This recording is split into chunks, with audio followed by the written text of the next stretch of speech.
நீலகிரியில் போட்டியிடும் பாஜக வேட்பாளர் எல் முருகன் சென்ற வாகனத்தை நிறுத்தி தேர்தல் பறக்கும் படையினர் சோதனை நடத்தினர். இதுகுறித்த கூடுதல் தகவல்களை எமது செய்தியாளர் சுரேஷ்குமார் விவரிக்க கேட்போம். முழு விவரங்கள் என்ன சுரேஷ், விவரிங்க. வணக்கம்.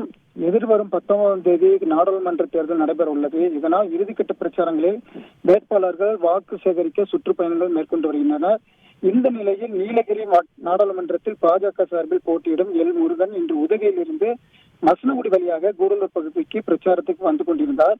அப்போது சீகூர் பகுதியில் தேர்தல் பறக்கும் படையினர் எல் முருகனின் காரை நிறுத்தினர். பின்பு அவரின் காரை முழுமையாக சோதனை செய்தனர். காரில் சோதனை செய்த போது எல் முருகன் காரில் இருந்து இறங்கி முழு ஒத்துழைப்பு கொடுத்தார். பின்னர் முழு சோதனைக்கு பின்பு எல் முருகன் மீண்டும் வந்து கூடலூர் பகுதிக்கு பல்வேறு இடங்களில் பிரச்சாரத்திற்கு சென்றார்.